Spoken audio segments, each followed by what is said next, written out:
Hello and welcome to what's going to be my run for Hell and Hell for chapter 5. I decided that for the most part from what I've seen, because obviously I'm a little bit ahead of this, I don't post the videos as soon as I finish running some stages. I decided that Hell and Hell is by far the most difficult of the stages. I've had way more problems with Hell and Hell than I've had with Dante Must Die or any other difficulty. So if the same strategy applies to all of the difficulties, then I'm just gonna post the Hell and Hell run and not bother with anything else, because Dante Must Die is a little bit easier in the sense that you have checkpoints, which you don't have on Hell and Hell. On this difficulty, you have to do the full chapter in one go, especially if you're going for no damage like I am. And for this chapter, I'm again going for no damage with auto. I found that it was pretty advantageous for me to just stick V in a corner and start reading my book as I randomly mash the buttons, and Shadow and the Griffin just do really good combos, and it gives me a lot of points. So V, for V it's pretty easy as far as I'm concerned. Most of these chapters are probably gonna be done with auto and with me not thinking much about it, which is exactly what I want. There are a couple of things like this part coming up. If you climb on the last platform, the thing will spawn from the ceiling, but if you just stick V in that corner and press on Griffin, I find that he always goes for the blood clot over there, and you can just get through without having the hand spawn on the ceiling and hit you for no reason. I also take out this barrel here because it doesn't matter who hits it, my pets die in one hit. I have no reason to leave it there. And for the most part, the V playthrough is pretty straightforward, I would have to say. I usually keep V there because you saw the arm over there. That big arm will always pop in this fight. So I just want to keep him away. So in this corner from that big arm, so that it doesn't randomly hit me. And as soon as I have DT, 100% DT, I usually summon Nightmare, because Nightmare makes my pets invincible, so there's no reason not to summon him, especially if I have enough DT. And if you keep the camera off of the enemies, usually you're safe when V just automatically goes to hit them. Like, you won't suddenly get smacked, because if you're on auto, as soon as an enemy goes down, V goes to take them out. That's also done automatically. But if the camera is not on them, I find that usually I don't have a problem, and I don't randomly end up getting hit, even when V just randomly goes to take out enemies. So that's pretty advantageous. Of course, you can randomly end up getting hit by silly things like boots or the charging things. I don't know what they're called. But for the most part, it feels pretty safe. V feels by far the safest character that I've played.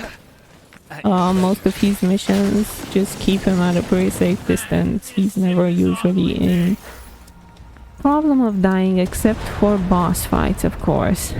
I usually pick this one up just because, why not? And I don't go for this one here because I don't want to deal with the arm. There's no reason for me to deal with the arm. Now here, the queen usually will jump you. I found that more often than not, she just jumps like that. So I usually try and jump away from her. And this happens on all difficulties from what I've seen. So she will almost always charge you.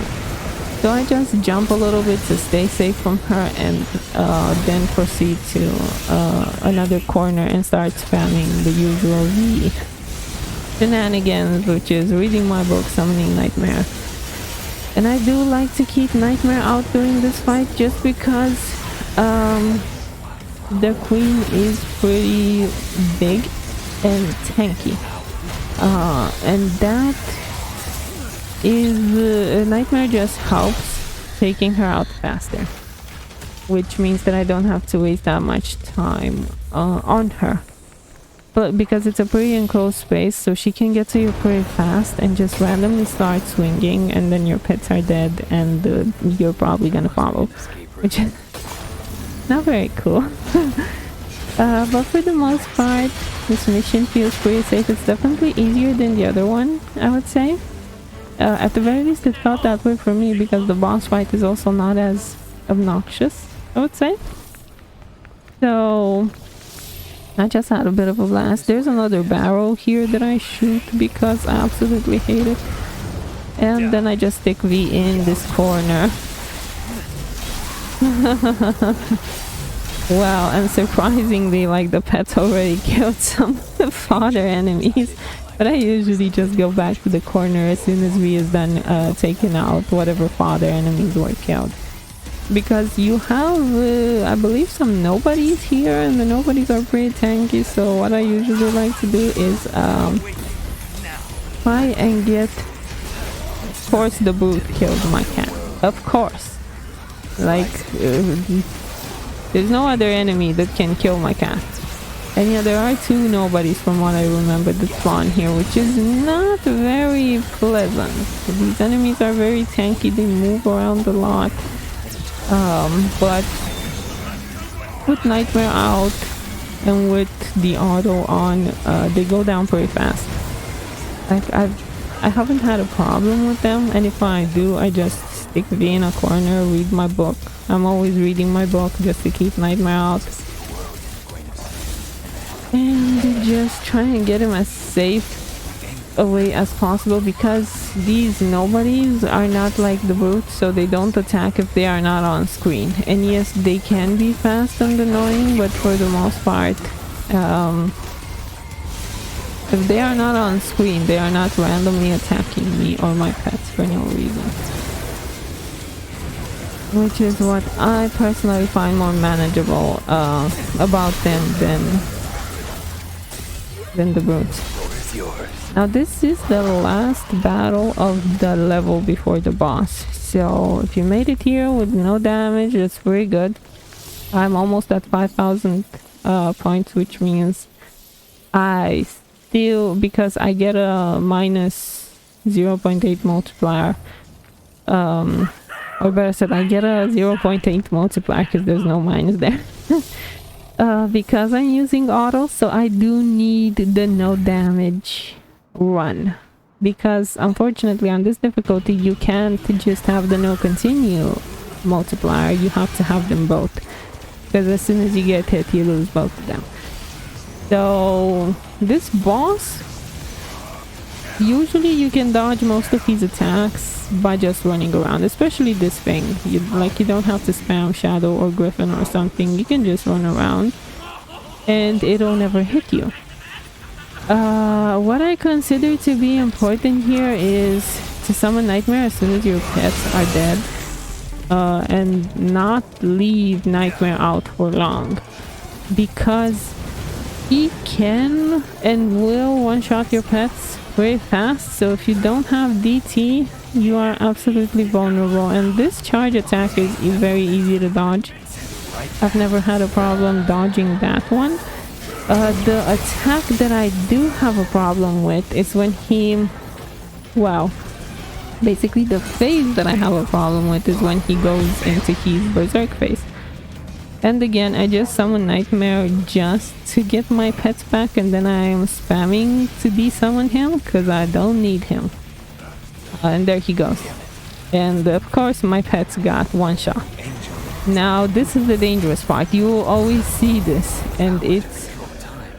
if I was in a precarious situation there, so I chose to summon Nightmare there because I was gonna get hit. Because the dodge actually doesn't last, especially not the Griffin. The Shadow one has iframes. Griffin's iframes are very, very bad. And very slow. I don't even know how to say it properly, but when he goes into this stage, I immediately shadow spam. immediately shadow spam. You will see me just spamming shadow, and randomly, and I don't do this on purpose, randomly it will end up as me trying to spam or spamming Griffin, and those are usually the things that get me killed. Like during this stage I prefer to just shadow spam, and when you're doing the shadow spam you actually gain DT, so it's actually to your advantage to do the shadow spam, because when you're dodging you gain DT.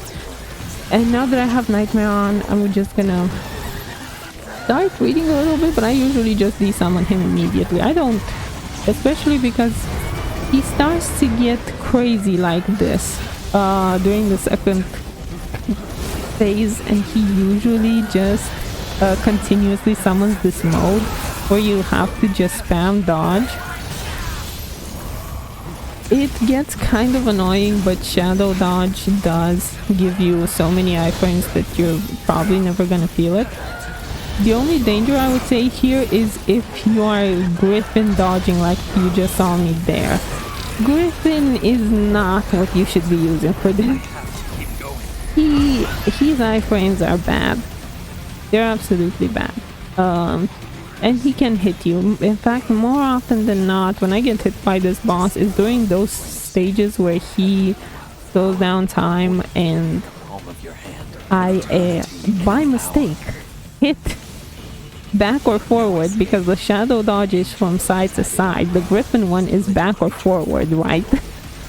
Which is annoying because on a controller, they're not separated, so you can randomly just click a little bit to the side and they will think that you are trying to Griffin dodge, which is stupidly bad, especially in this fight.